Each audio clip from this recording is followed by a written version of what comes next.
All right, welcome to the Theory of Anything. Today we've got our Star Wars episode we've been wanting to do, where we're going to talk about Star Wars. What went wrong? What went right? How can Disney recover from their current situation? Or I'm being a little bit too negative there because obviously they've made a lot of money doing it, so they've done something right.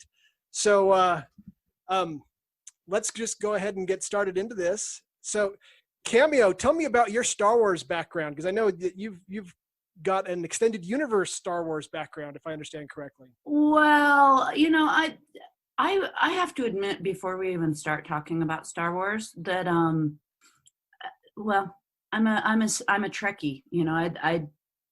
I kind of don't care about Star Wars as much as a lot of people. In fact, I saw the first one when it came out, of course, like everyone did. I saw Empire Strikes Back, but then when it came to the last one, or the third one, or six, or whatever we're calling that now, I was like a teenager, and I just never even saw it, and didn't see it for years and years and years after. But I happened to marry a Star Wars aficionado. My husband really, really likes Star Wars, and we both are really big readers of sci-fi. That's true for you, man. You give me some of the best recommendations. Thank you. And so once he and I started dating, I went back and watched the Star Wars movies that I hadn't seen, and then also started reading pretty heavily from inside of the canon. And I think there's a lot of really, really well written sci-fi that's in the Star Wars universe. And during those years between when those first 3 episodes were made and when George Lucas came back and picked it back up again, there was a really big body of work around the story that was created, and when people talk about canon, it's that they're talking about. It's this body of work that was created that had a lot of really strong fans who still wanted to participate in Star Wars, and there just weren't movies being made, and so for me, it's been interesting watching the new movies come out, because especially the most recent movies, they've made I think a strategic decision to ignore what I think is a lot of really good, compelling storytelling that was better than probably George Lucas's original. Anyway, I'm just rambling, so I'll stop for a minute. This is good. Do you know what? I didn't at first understand that the books were in fact canon, right? I mean, like, if you were to look at Star Trek and then like the Star Trek books, the books aren't considered canon. So I thought Star Wars was the same way, but I discovered, I don't know, 10 or 15 years ago that George Lucas had a group that made sure it all stayed at least somewhat coherent because he considered it all canon. Yeah, so, he was not letting none of those books, they weren't really quote unquote fan fiction. They were written by authors who essentially would apply to write within the universe, would write stories, and their overarching storylines had to be approved by that steering committee of the canon. Yes. That's amazing, actually, that Lucas went to that level so that the stories done in the video games and in the books and such, the comic books, would stay consistent and that they would be part of his expanded universe. Well, and it is fascinating because one of the things that's interesting to me about that is that they weren't making any movies or anything else. What? Why wouldn't they have, while they were developing all this storytelling, and these books were fairly popular, in the scheme, I guess, of science fiction writing. But it is really curious to me that there was that really big gap where they were still maintaining the storylines, but not creating anything besides the book to continue to move that story forward. Right. I haven't read any of the books, but I did read some of the comic books from Dark Horse Comics, and they were really, really good. I mean, like, they felt so Star Wars-y. They were like spot on in a way that the more recent movies just haven't been.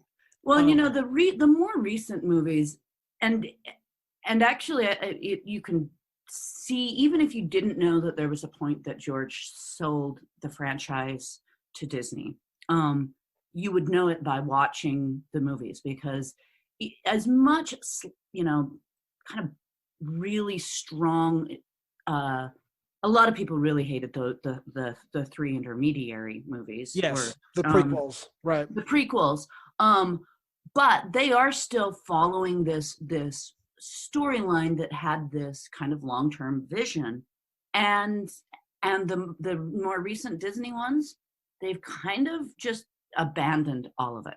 Yeah. And honestly, that alone would have been, I think that would have been okay to have abandoned some of the canon if they had been replacing it with something better, or something original, or something interesting. So what they replaced it with is the same story that they already told over and over again. So it's interesting. Maybe let's break this up a little bit and talk about each of the three trilogies and kind of how they compare, because I think that you're getting at something that I find kind of interesting about the whole thing.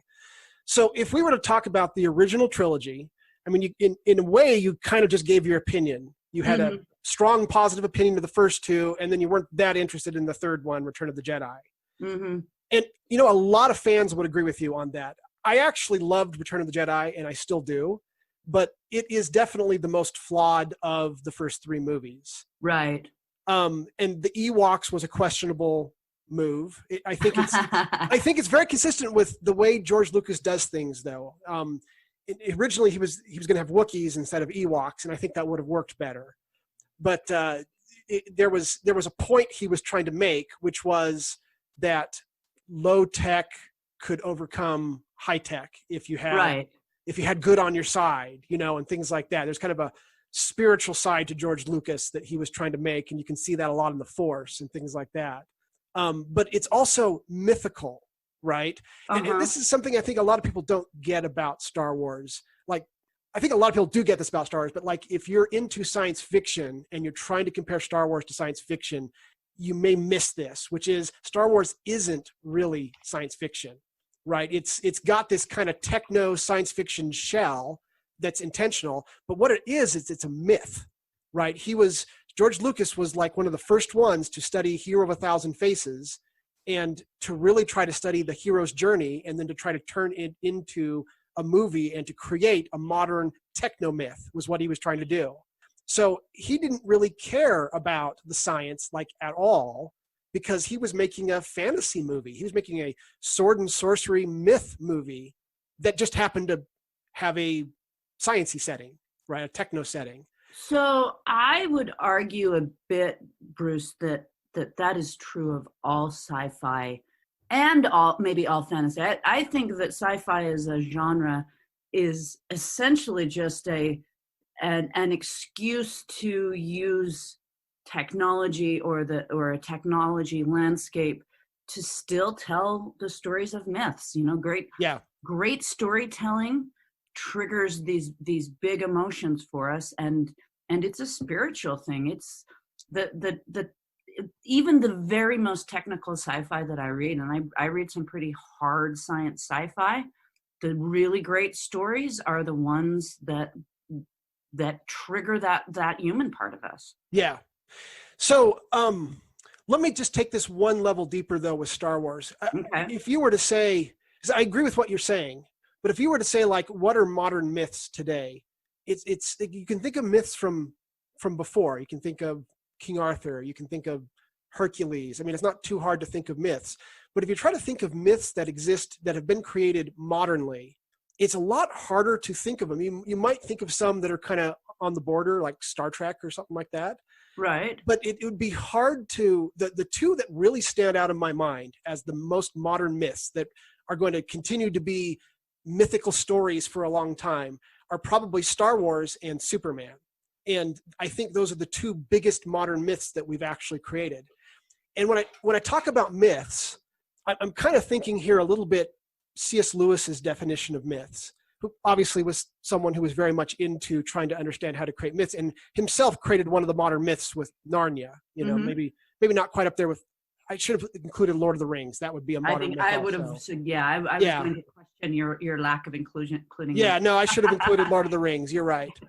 And I guess the reason why I didn't is because I was thinking of myth, because Lord of the Rings is a modern myth, but it's mimicking an older myth. Whereas like Superman and Star Wars are trying to be modern myths. Lord of the Rings was a modern creation of the old type of myth. I absolutely will agree with. Yeah, but it definitely should qualify as a modern myth. I agree. But it was definitely a intentionally made, and that was what Tolkien was trying to do. He was trying to create an ancient myth modernly, whereas like Star Wars and Superman are modern myths in modern settings, sciencey settings, things like that. So C.S. Lewis, what he points out, so C.S. Lewis is one of his favorite authors was, what was the guy's name? It'll come to me. But there's this guy that he read when he was younger, and he was this Christian author, and it got him into myth telling. And one of the things he points out is that, like, if you were reading a novel, part of what makes a novel great is the language, that it's well written, that you've got this beautiful language, things like that. Myths don't use any of that. In fact, it doesn't. When you tell a myth, like if you were to tell the story of Cinderella or something like that, there is no official version of Cinderella. And in fact, there's all sorts of different tellings of the same story. And yet it doesn't matter which version you hear. They're all the same ultimately, because a myth is about what happens. Right. And it's not about the language. It's not like a novel at all. So he points out that this author that he had found, he was not a great writer, but he was an amazing myth teller. And I really feel the same way about George Lucas. George Lucas is just not a good author. And he's not even a good director, right? I mean, it would seem that way, yeah. Yeah, I mean, he really, really isn't. But he is an amazing myth maker. And granted, he did better on the original trilogy than the prequels, and we can talk about kind of what's the difference there. But even the prequels, there was a lot of the same myth making going on, even if it was not working quite as well at this point. And the three final movies didn't do any myth making, as far as I can understand the term. They were big budget action movies, and I feel like that was one of the main things that got lost along the way. Partly Lucas's fault for maybe not doing quite as well with the prequels as we would have hoped, but the people who are making the new Star Wars, I just don't think they get the heart of Star Wars. I think that they don't really understand this is about myth making, and that's what we're trying to do. And Lucas studied the book Hero of a Thousand Faces, which lays out the monomyth, the fact that in all mythology across all the world, even in cultures that didn't share with each other, that the myths are all very similar, and that they have certain steps and stages that you go through where that create the myth, and it makes the myth very impactful psychologically. And Jung was very into this, by the way. And the author of The Hero of a Thousand Faces, he was one of Jung's disciples. Joseph Campbell. Yeah, Joseph Campbell. Thank you. Joseph Campbell. So Lucas studied Campbell before making Star Wars and was intentionally trying to make a myth, whereas I don't know if anyone trying to use what it was that makes myths great from history and put it into the Star Wars setting. And I think the first Star Wars in particular is very good at that. And you really go back and you look at the original Star Wars, and everybody always talked about how it had such great special effects, but it was a low budget movie. Yeah. And even being a low budget movie, there wasn't a concept really of special effects back then. There wasn't, yeah. And part of what makes it really, when just talking about the quote unquote special effects, is it other than 2001: A Space Odyssey, at that point there wasn't a lot of people showing space inside movies, just because we didn't really know how to do it. Right. In 2001: Space Odyssey, it's interesting you mentioned that one. That one really did have really good special effects. Yes. And it came before Star Wars. Yes. Right. So there were occasionally movies with strong special effects, but you're right, they just didn't do it.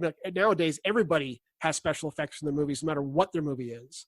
Right. Well, and part of it is because we've made it kind of easy. But also a big part of it was, I think it's a place where George Lucas really he was an innovator, because He was, yeah. Because when people went back and later and said, wow, how did he make this special effects with his technology? He had figured out a lot of really creative ways to make space look pretty believable. No, the special effects aren't great, but they almost always enhance and very rarely detract. Yeah. You're very rarely pulled out of the experience of the story by noticing like the special effects are bad. Yeah. Yeah. He really did pioneer the modern special effects era. He did. I think was a significant part of his genius, right? The things that he really seemed to do well, since he wasn't a good writer, he did terrible dialogue. In fact, the good dialogue that was in the first Star Wars movie was written by, I think, his wife. Oh, really? Because he couldn't figure out how to do it, right? And it just wasn't his thing, right? But he really understood mythology. He really understood. The other one was setting. So if you look at like all the Star Wars movies, including the prequels, they had an amazing sense of setting. And so, like, for instance, in the first Star Wars movie, it's this space odyssey, and yet it's set in a dusty Western town, right? I mean, it's very strange thing for someone to do, and yet it was so effective. And then they go off and they fly to this moon-sized spaceship that can destroy planets. So there's a definite sense of setting in the first two. Then Empire Strikes Back, you've got an ice planet, and you've got a city floating in the sky. And in the third movie, you've got a forest moon, right?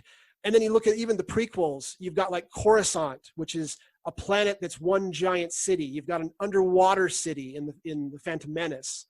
I mean, he really put a lot of effort into deciding what's the cool setting I want to set this story in this time. And he had all these. I don't think it was just setting, Bruce. I think it was also the kinds of characters that would come from those settings. Yeah. One of the things that is fairly interesting about George Lucas within the sci-fi within the overarching genre, a lot of people, especially up to that point, didn't really imagine such varied universe, like a universe that had such a radical variety. Going back to Star Trek, early Star Trek, and part of it, was mostly humanoids, very recognizable human kind of, and maybe they had pointy ears, or maybe they had ridges on their face, but more of this concept of space being populated by people that were probably evolved from a similar branch. Right. There's a lot of mythology within the Star Trek world about how that happened, and not, the progenitors. Yeah. Right. But one of the awesome things about George Lucas was this vision of species interacting with each other that are radically different. Jabba the Hutt, his entire species, they're totally different than us. They don't look like us. They came from someplace totally different. And that was, especially for him to try and do it in film, really, really, really impressive. I agree. I think it's another thing that he just did absolutely stellar on. He was groundbreaking on.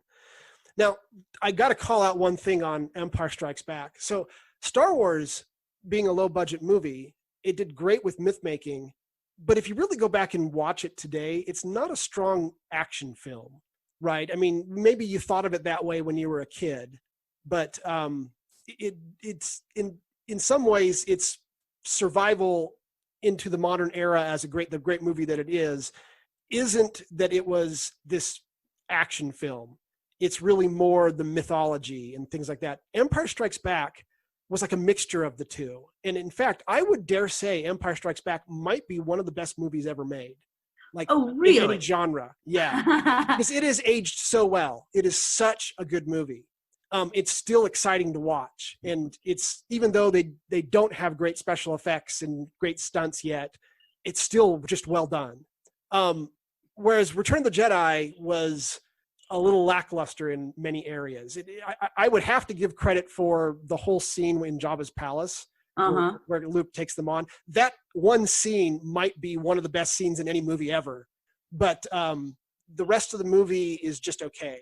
And although I loved the ending of the movie, I thought that so if I were to compare this with Empire Strikes Back, as kids, we didn't see Luke, I'm your father coming. Right. Right. I mean, like it Sure. blew us away. I mean, it was one of the greatest twists of all times. And then we spent years between Empire Strikes Back and Return of the Jedi on the playground arguing whether Luke was going to turn to the dark side or not. Sure. Nobody foresaw Darth Vader turning to the light side. That's actually an interesting point. Yes, it was brilliant on Lucas's part. I think that part of the Return of the Jedi was just so well done and really saves the movie from some of the other parts that maybe aren't quite as good. And raises it to, I think, still one of the, it's still the third best Star Wars movie, if that makes any sense. Yeah, well, yeah, it does, the third best.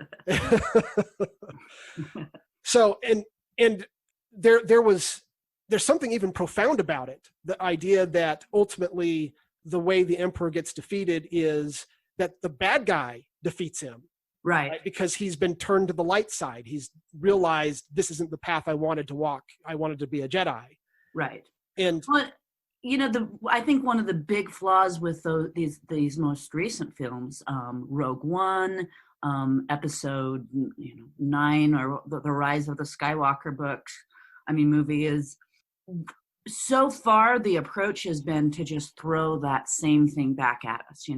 It wasn't exciting to see Kylo Ren turn from the dark side, because we've seen that. Right.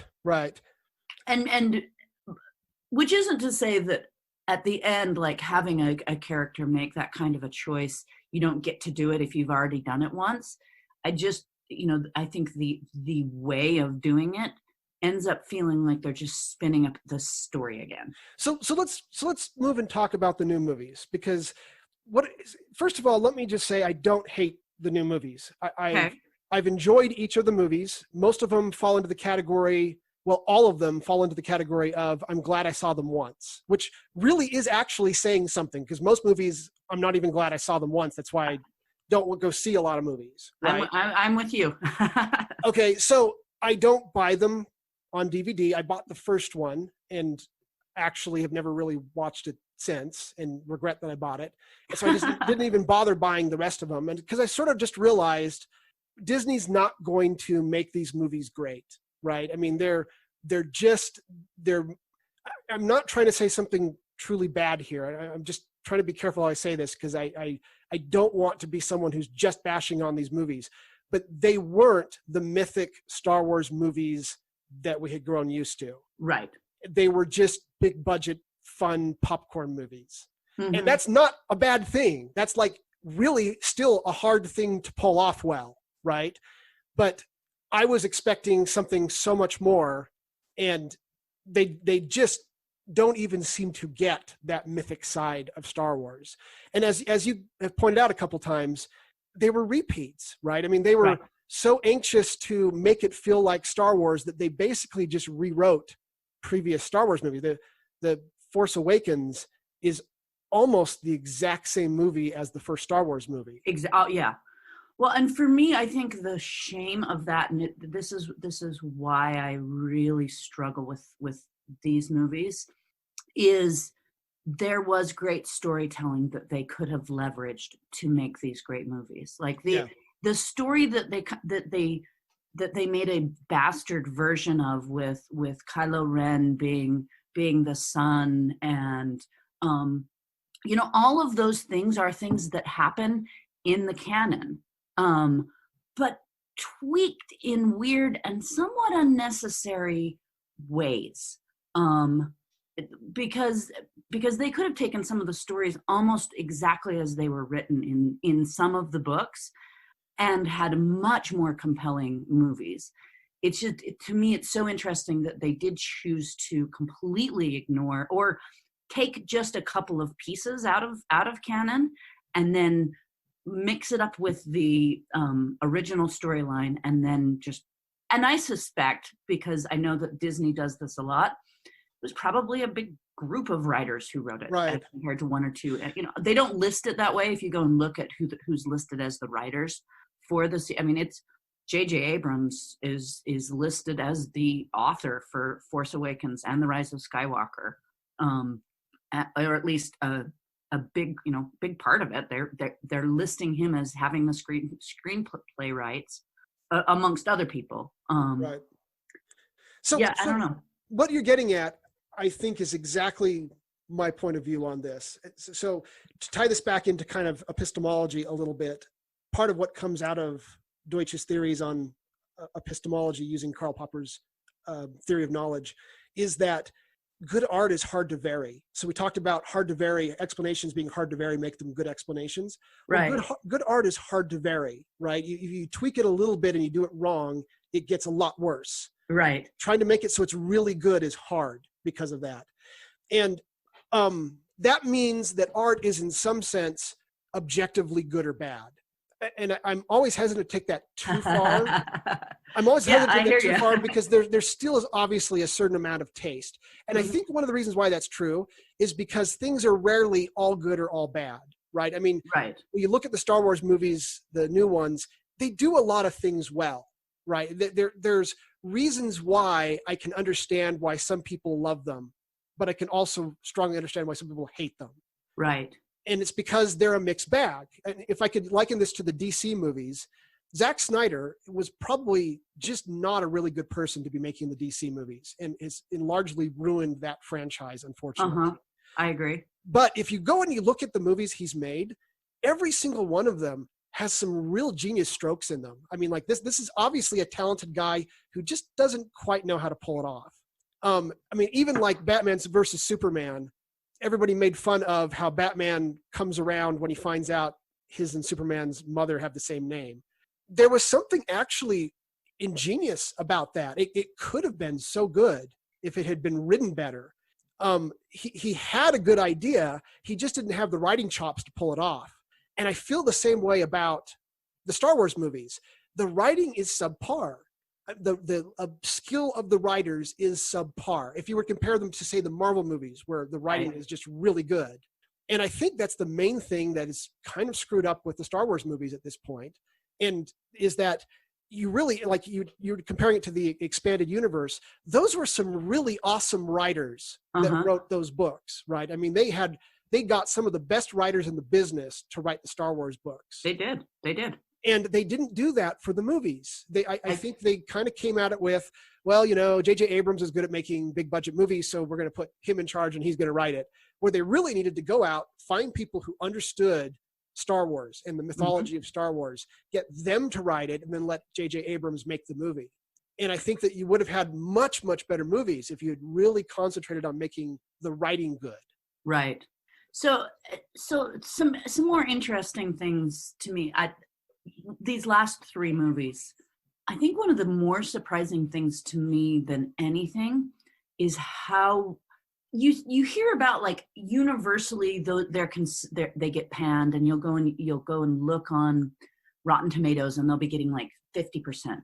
But when I talk to people who are Star Wars fans, they liked the movies. Yeah. Maybe not always loved, but even in some cases, like especially after the last one came out, I was surprised at how many people I would talk to who just really, really enjoyed the way the story progressed. I mean, there was a lot of really, really positive sentiment. Yes. It surprised me a little bit because I could not muster it myself.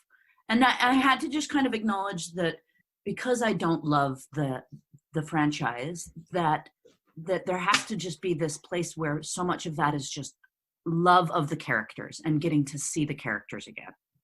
So especially the old characters.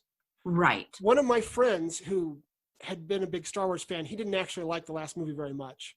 He loved it the first time he saw it, and then he went back and watched it again, and he realized he didn't like it. But now this is kind of an interesting thing. The fact that you may like a movie at first, and then you think about it, and you realize you didn't like the movie. Yeah. This goes back to the idea of objectiveness, right? It's not pure taste. And the opposite can happen. I've had movies that I walked out of the theater disliking the movie, stopped and thought about it for a while, and realized, wow, that was a good movie. Right. right? And I've had this experience numerous times. And again, I'm not trying to downplay other people's feelings. These movies do some things really well. And it doesn't surprise me too much that there are a number of strong fans for the movie. But one of the things my friend mentioned is he said, every time one of the original characters on the screen, when Han Solo shows up in the final movie, for example, you just melt. Like, it's just an amazing scene. And you care so much about Luke and Han and Leia. But then when you have the other characters on the screen, maybe you don't care about them quite as much, right? They're not well-developed characters like the original characters were. And I know this is how I feel.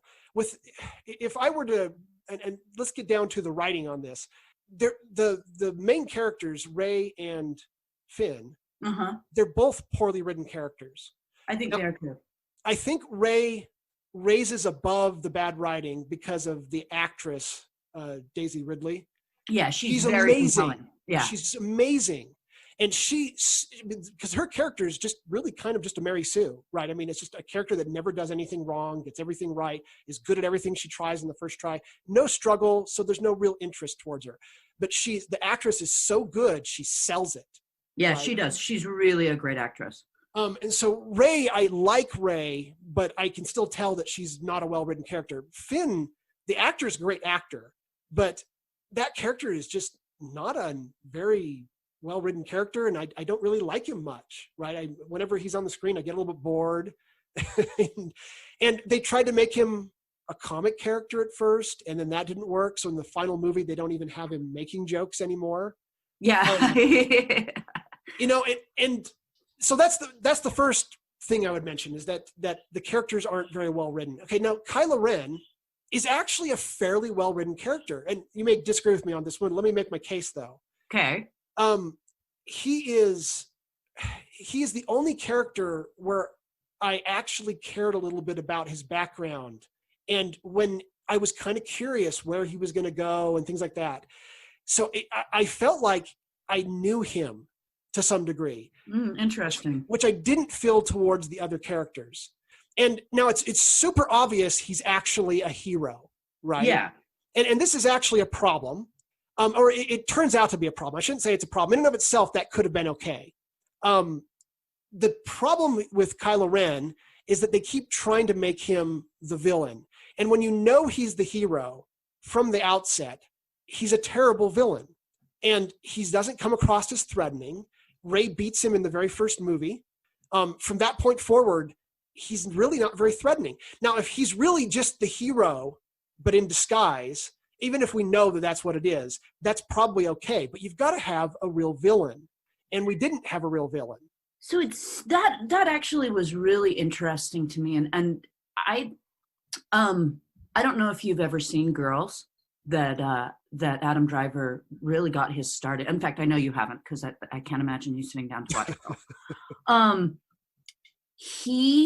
I can totally see why somebody would have watched Girls and then cast him as a villain, because in that movie, in that series, he's just a really crappy boyfriend that she's dating, and he's abusive to her, and he comes across really villainous just being a regular dude. Like, he makes you uncomfortable watching him. Yes. You almost are yelling at her, like, back away from this guy. He is really an awful human. Like, why would you keep going back to him? I can't decide how they managed to remove all of that from Adam Driver. I really dislike watching him because I feel like they misused him. They never managed to make him feel threatening or scary in the least. He just seems whiny. Yeah. So so let's kind of talk through the movies and his story arc, because I actually think that that's a huge problem with the movies, is they took a character that was really somewhat interesting and they created a really bad story arc for him. So in the first movie, they start off making him look like he's going to be the new Darth Vader, but he quickly starts to take a different light. You see him with his father. He ends up killing his father, which, by the way, wasn't my favorite scene, because Han Solo deserved a heroic death of some sort. Right. Not his kid killing him. Yeah. And not even a sacrifice to save other people or something like that. Right. And not the greatest writing there. Right. but you did start to realize Kylo Ren isn't necessarily a bad guy. They were intentionally nodding towards that. So, and that's fine if since he's not the main bad guy, Snoke is, it's okay for him to not be a bad guy. But then in The Last Jedi, let's admit The Last Jedi is by far the most controversial of the movies. Yes. They kill Snoke. And the way they did it was really kind of clever. And if it had been the final movie, I would have applauded the move. Because they're setting up for some big battle, and instead he gets him with a little trick and kills him. Which I think is funny, and I think it's interesting. So I thought that was well done. But Snoke was the bad guy, and now we have no bad guys left because Kylo Ren clearly isn't a bad guy. Right. And you've got his little sidekick guy, whatever his name is, who screams a lot. All of them are like little boys. They scream. Yeah. And really hard to take any of them seriously. Right. Now let's compare that to the original movies, where Darth Vader is the main bad guy and the Emperor's kind of in the background most of the time. Darth Vader never loses a fight until the last movie. Oh, that's a great point. Okay, so and then he never starts screaming. That was a mistake Lucas made in the episode 3 where Darth Vader shouts, "No!" That was not Darth Vader, right? Right. Other than that scene, Darth Vader never loses his calm. He is so menacing because of that. That's a great point, yeah. Right, and where Kylo Ren and the other members of the Empire or First Order or whatever they're calling it these days, they lose their cool really easily. Like even Grand Moff Tarkin in the first movie was a really menacing bad guy. He did a really good job with that.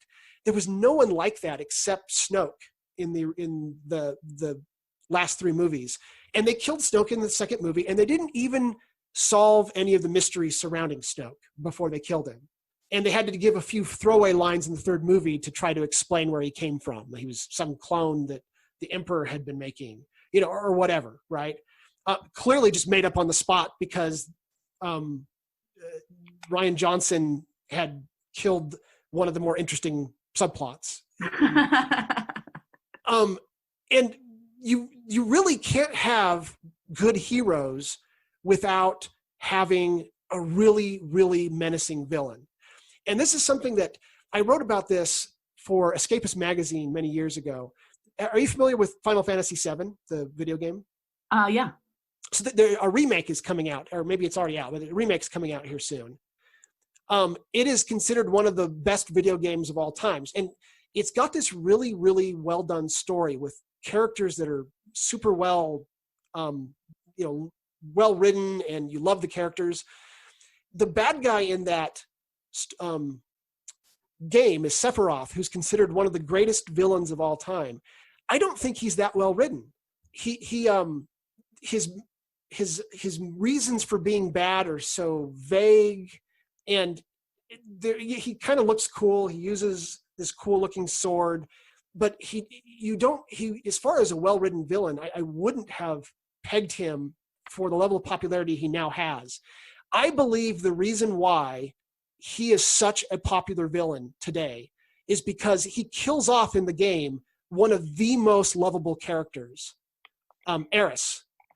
And from the moment he did that, and she was dead for the entire rest of the game, and you couldn't resurrect her. There was nothing you could do to get her back. And the moment he did that, I think he solidified his place in the world of villains as one of the worst villains of all times, because he had killed this super lovable character. And I think that's what it takes. You got to have this. There's this interplay.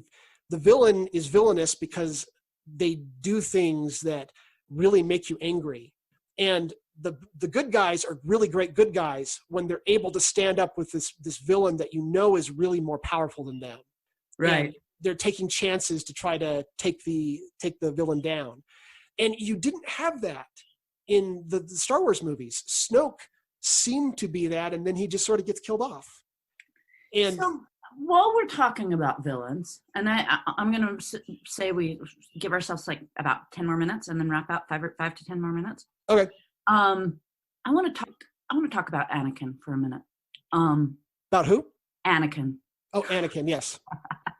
So, my fair amount of ambivalence about the original three movies, I think my overarching opinion of Star Wars went down and continues to go down every time I have to watch those middle three movies and I have to watch the story arc of Anakin, because it really bugs me that the reasons Anakin was given to turn to the dark side. I don't agree. think he had a compelling. I've always wanted a much stronger reason for him, because he had no reason to turn. There was nothing there. I agree. Since we know he has to turn. Now, this is something Lucas always makes you feel like he has this whole story written out in his head, and it's not true. If you look at the annotated screenplays where they talk about what changed over the different screenplay rights, right? Darth Vader wasn't Luke's father originally, right? That, like, even into the first the first draft of Empire Strikes Back, he's still not Luke's father. Luke actually sees his father, and it's not Darth Vader. Oh, interesting. And sees his sister, and it's not Leia. Oh, interesting. Right? And so it was only over time that Lucas really started to realize, oh, I need to make Darth Vader Luke's father. And he really does make up a lot on the spot. Like, this isn't like Tolkien and Lord of the Rings where it's really all thought out. He makes you feel like that's what he's doing, but he really just has general ideas, and then he pulls them together and reuses them in different movies. And right. And because of that, I think he wrote himself into a corner where you know that he has to turn, and you know he has to be a hero, and then he has to turn. But I don't think George Lucas had the writing chops to really pull off how to make him turn and make it convincing. Right. Because George Lucas is not a great writer, right? This is where it would have been nice if he had brought in a better writer to figure this out. To come up with a really compelling reason for Anakin. Well, and it's not, so much of what it sours for me isn't just because it bugs me that Anakin doesn't have a compelling reason. I also think the Jedi act like a bunch of idiots. Who puts a 16-year-old boy in charge of an 18-year-old girl and then is surprised when they become lovers? Yeah. Yes, fair point. And they're constantly like being all wise, and what they're doing is, I mean, it's just, it really, I have a really, really hard time, especially the second and the third one of the middle trilogy, watching this group that are supposed to be so enlightened continually doing these really stupid things. Yeah. And maybe there's a beautiful analogy for, like, us as a people, that even the best and most brightest and most beautiful organization that's supposed to represent good can do really dumb, awful things in the name of good. I mean, yeah. I'd love to believe there was this overarching concept of that, but it's just really frustrating for me every time I watch those movies. Can we talk just quickly about The Last Jedi? Because I feel like we should say a little bit about that. So some people loved The Last Jedi, and that doesn't maybe surprise me too much, because it actually does a number of things well. But I think The Last Jedi was the movie that made me feel like I don't really care if I see the next Star Wars movie or not. And it's not because I disliked the movie so much as it is that it felt like it wrapped everything up. And that's interesting. And the writing was particularly bad in The Last Jedi. A lot of people disliked the politics in The Last Jedi. Now, I actually want to defend the politics a little bit. There's nothing wrong with putting politics into your story, right? But that's a risky thing to do. And Last Jedi took a lot of risks. And people will often point that out. They say, well, Last Jedi took a lot of risks. But that's not a virtue on its own. A virtue is if you take a risk and pull it off, which Last Jedi did not do, right?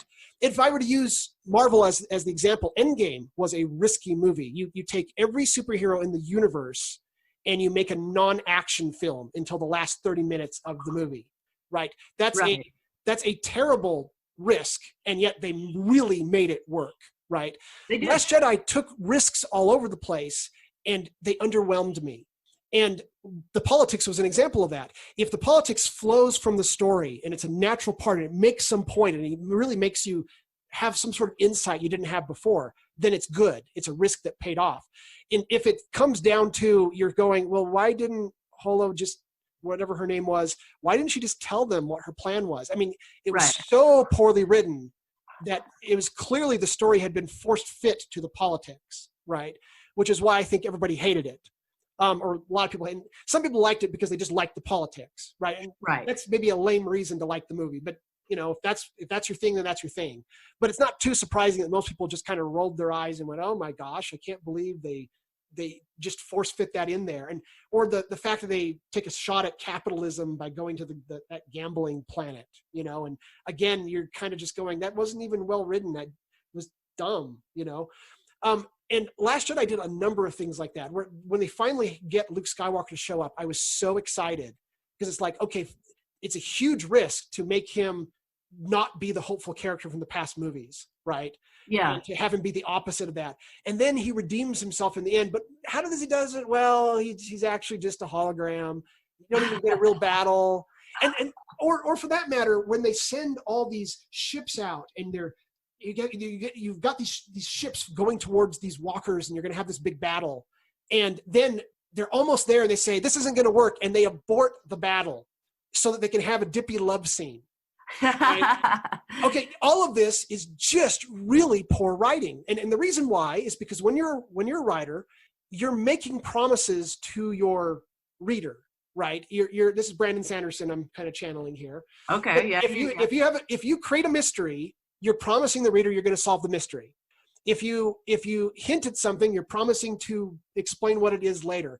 If you're hinting at you're going to have a big battle, then you either owe them a big battle or something cooler than a big battle, right? Something more compelling than the big battle.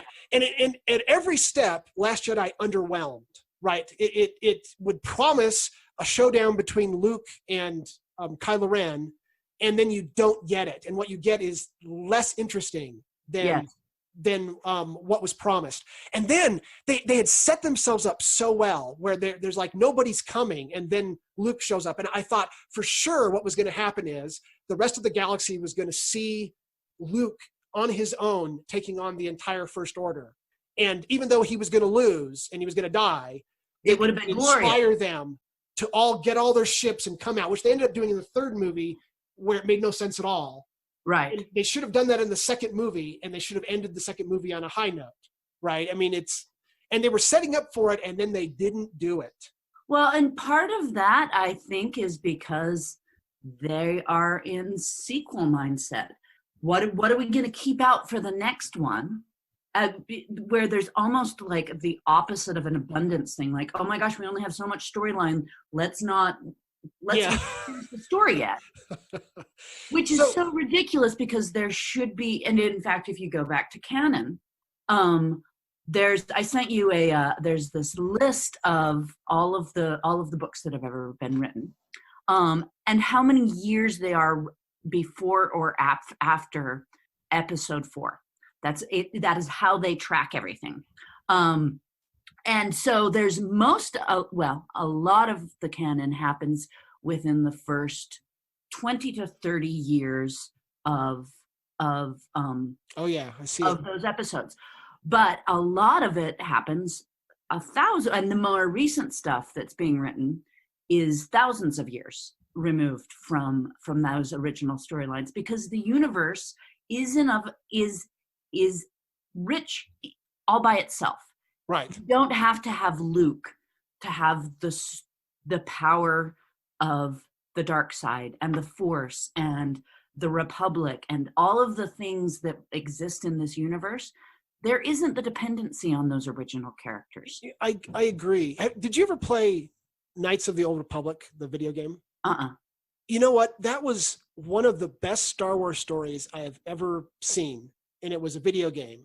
And it was set thousands of years before the Star Wars movie. So there was no chance of coming across any of the characters you knew and loved. Sure. And BioWare, who made that game, they told an amazing story, and they developed these characters. So you're playing a character that you made up yourself, and this is a big spoiler. Partway through, so you're dealing with 2 Sith, and they're in the background, and there was Malak and Revan. I forget which. I think it was Malak was the one that was still around. Revan disappeared, and he was defeated by the Jedi.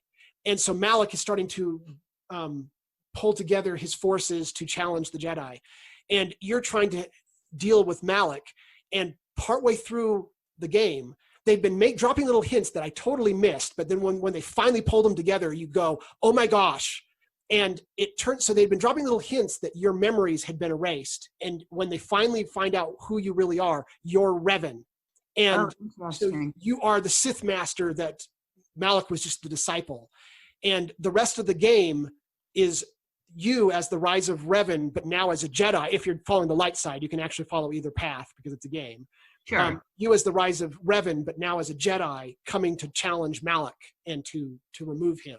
And the characterizations were well done. The story was amazing. The twist when it happened is like I had to get up off the ground because it was such a cool twist. I mean, right up there with Luke, I'm your father. Uh-huh. And it was a show of force as to how to make a good Star Wars story. And it came out at the same time as like the prequels. A lot of people were hailing it as the true prequels. You know? Right. Well, because it didn't feel like it had to satisfy people with expectations around story. Right. Okay, I think that is a fantastic ending point for today. All right. Okay. Well, thank you everybody for listening, and we'll see you next.